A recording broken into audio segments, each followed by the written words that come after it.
We are basically focused on Africa Tech for Trade on digital transformation with Africa. We're focused on pillar 1, which is connectivity and reaching out to every single country on the African continent. So what is DTA? It's basically digital transformation with Africa, not to, not for, but with Africa. We're looking for partners. We want to work with you. There are so many creative ideas out there on the continent, and every time I go to a conference, I'm amazed even more about the ideas coming out from the fintech world, coming out from ag tech, healthcare. It's amazing, the innovative ideas. We are at Prosper Africa focused on bilateral trade, which makes us slightly different from some of my U.S. government colleagues. But we are looking at trade to Africa, but trade from Africa. We're looking at that partnership that we can meet in the middle. We can find what Africa is supplying, what we're buying, and we join in the middle to make a successful business. We are happy to say in the past year, we have worked in 3 specific sectors. FinTech is a large one, and that's the reason we're here. We've also focused on e-health, which is very important, and finally, ag tech. We found it very interesting that a lot of the accelerators on the ground, as well as the Africa Development Bank, find these 3 sectors to be the same ones they're looking at. So we keep hearing that FinTech, e-health, and ag tech are the top ones out there. I'd love to hear other ideas, but that's where we're seeing the most innovation. We also have quarterly meetings where we have policy discussions, and we talk about the opportunities and the challenges to creating this digital ecosystem on the continent. In the past, for instance, we've held 3 separate discussions. The first one was on digital protocol under AFCFTA. I think all of us in the room understand this could be a huge opportunity, but we also need to see how it is implemented at the country level. I think some of my colleagues here can go into that a little bit more. The second thing we looked at is the opportunities and the threats of AI. AI on the continent is a powerful, powerful engine. I saw a study lately that talked about 6 out of 10 Africa's startups are already using AI. I thought that was an amazing statistic and one that I could see only growing in the future. And then our final discussion was on the advantages and disadvantages posed by digital public infrastructure, DPI. So we couldn't do any of this work we're doing right now without our partners. We have 24 partners. They include MasterCard, Intel, and Flutterwave. And it is my pleasure to introduce each one of our partners here and ask them a question that I think will illustrate what we've worked on together with them and what they see as opportunities and challenges on the continent. All right, I'm going to start with you, Stephanie. So, Stephanie, what is the value of the digital ecosystem on the African continent? What are some of the examples of what MasterCard is doing now, and where do you see future opportunities? Absolutely. Is this on? Thank you. Well, first of all, it's exciting to be here. Thank you so much. And maybe to the first question about the value for MasterCard. So you see, we cannot talk about financial inclusion and exclude digital inclusion. Digital inclusion is the precursor for financial inclusion. And at MasterCard, that's embedded in our mission. We are committed to creating a digital ecosystem that is fair, that is safe, and that is inclusive for all. And so with that, one would ask, then what's the value? It's really delivering the insights that is needed to create the replicable and scalable models that we like to see, starting with one and moving on to the others. And I could talk a little bit some of the things that we have done. For example, in Nigeria, we partnered with Alezo to support SME on the continent. And that came in the form of connecting SMEs to the digital payment ecosystem, offering training as well as access to credit for them. And that is under a broad mission to support 1 million SMEs over a 5-year period. Secondly, we can talk about our Community Pass, which is an ag tech solution that connects farmers to the digital and financial ecosystem. And the good thing is that it works as an online and an offline platform. And we've seen incredible results. We're already looking at 3 million farmers connected in Kenya, in Uganda, in Tanzania, and in Ethiopia. And finally, we're currently scoping a project in Southern Africa with a large retailer that also connects their farmers to the ecosystem. And it's essentially taken what was a manual cash offline system and bringing it through. And so those are some of the ways that we're working with. Maybe I'll start and say, we cannot work on these things in silos. Collaboration is key in some of these things we do. So it's really a call to action to development banks, to traditional institutional investors to say, listen, once these things are created, we need everyone to come on board to make sure they're bringing additional funding, resources, skills, knowledge to be able to scale some of the things that we've initially done. Great. Thank you so much. I appreciate it, Stephanie. All right. All right, on to Sarah. Sarah, we are working currently with you at Prosper Africa on the Community Outreach Program and the second edition of the Liftoff Program. What can you tell us about these programs, and how is Intel working with startups in the deep tech ecosystem in Africa? Thank you. Yeah, no, first of all, thank you for being our partners. And I just want to say we are so excited about what's happening in Africa and the digital transformation. We have caught the fire, and we are so excited to be part of the ecosystem. There is so much going on, and I'm going to give 4 examples from our winners of our first annual hackathon that's just so uplifting. And I believe that what comes out of these hackathons and using AI is not just about the continent, it's about the world. But so let me first start with our hackathon. So what we tried to do was to really curate a very tailored, very specific program that really seeks to address the digital deep tech skill gaps that we saw. Also, how do you access R&D resources? And then how do we help elevate Africa's startup technical stack? And again, it's hands-on workshops, it's giving startups access to our Intel Developer Cloud, some of our developer tools, you know, coding for non-coders. I like that one myself because I'm not a techie even though I work at Intel. But it was a day-long sort of planning and then a 3-day hackathon. And I want to just share the winners of last year's hackathon because they're very cool. Anyway, 2 are in healthcare.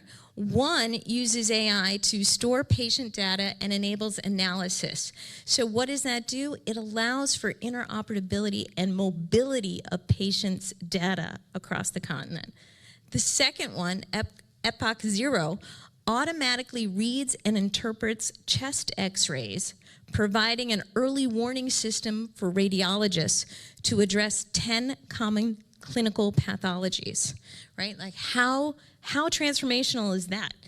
It's so cool. Thank you for saying that. The next one is an African startup, Bilic, which has developed machine learning module that can predict fraudulent conversations. So if I was MasterCard, I'd be really, sorry, I just put a plug in there for Bilic, with remarkable accuracy. But this has incredible applications when you think about it. And then the last one was Undefine, which automates knowledge analysis for small consulting firms through AI. Those are the 4 winners from last year's. And here's my call to action, because guess what? Round 2 is open for business. Until May 7th, we are taking applications for the next great Intel Hackathon Round 2, which we do with 9 of our partners. We don't do this alone. We do this, obviously, with USAID. We do it with Osmotis and a whole ecosystem.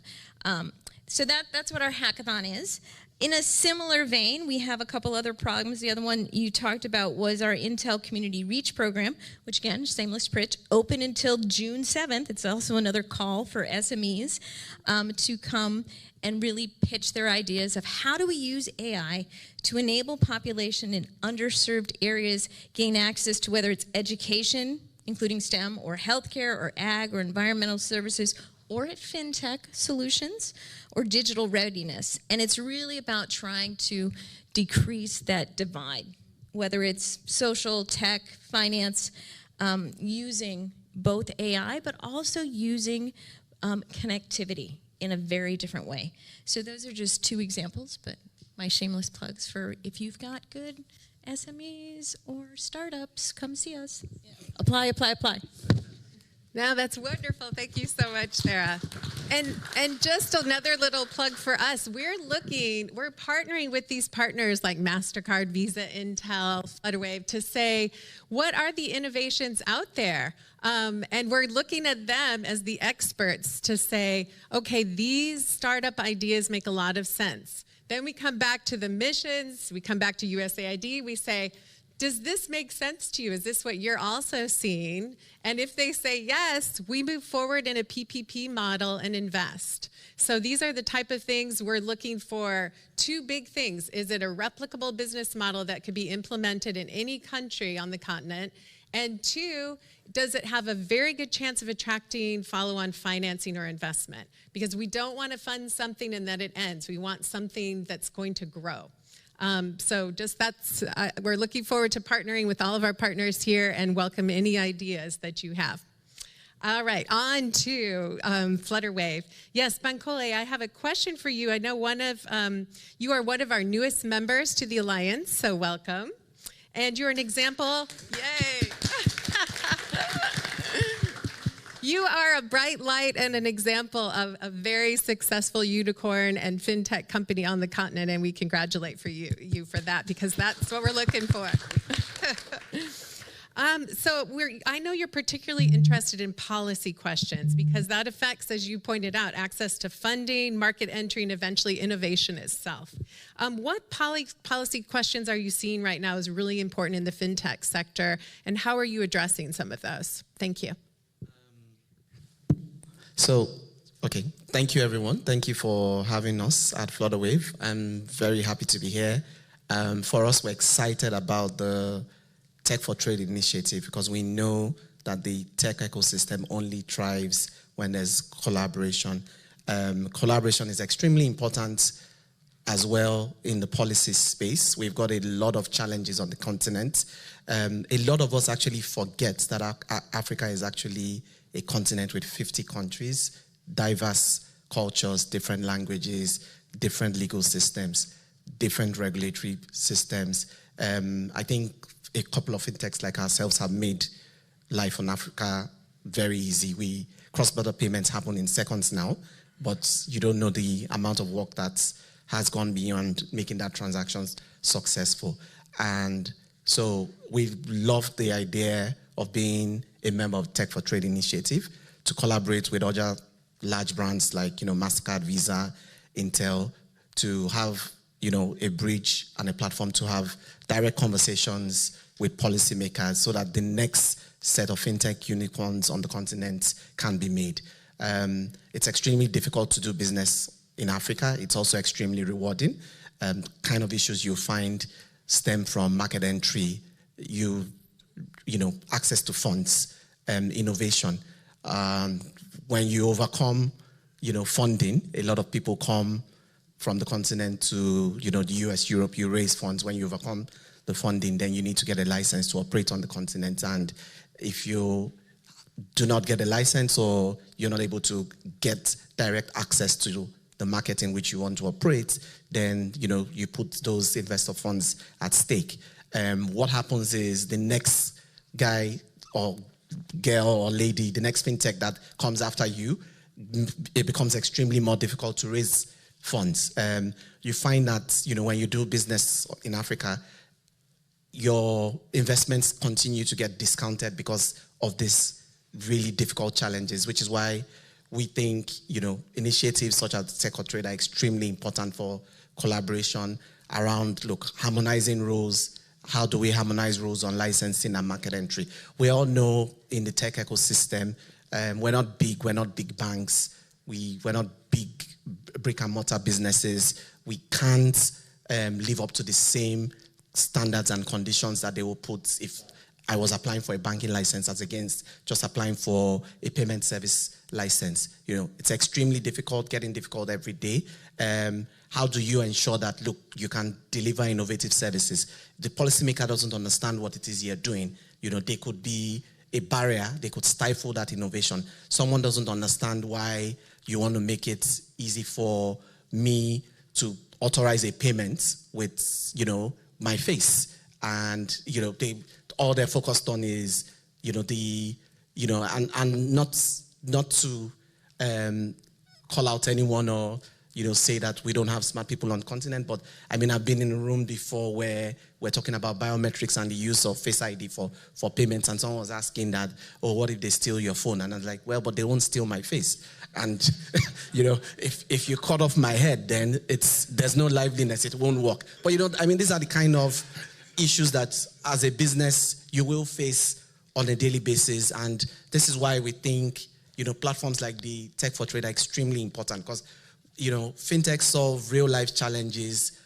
We make life easy for lots of businesses. I'd always use examples of, companies today that have been very successful, like Uber. I mean, we all know the story of how the various taxi unions and taxi associations dragged Uber in the US before they scaled. And now we all know what, Uber is doing on the continent. By the way, Flutterwave powers almost all Uber payments on the continent. So next time you take an Uber ride in a major city on the continent, know that we're making that happen. But, we all know how, that's made life easy.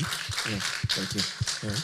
We all know how, that's made life easy now. And when you come into Lagos, you don't have to worry about public transport. You go to Nairobi, you go to Ghana, you go to Joburg, there's a ride-hailing service somewhere, and that can work.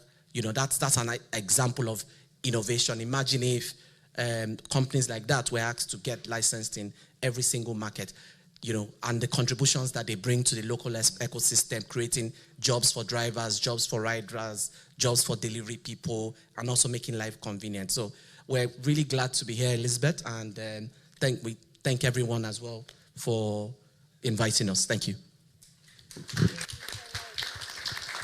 Thank you, Bankole. And we'll all be here during the summit. Happy to speak to you more, but thanks so much for the time. Thanks.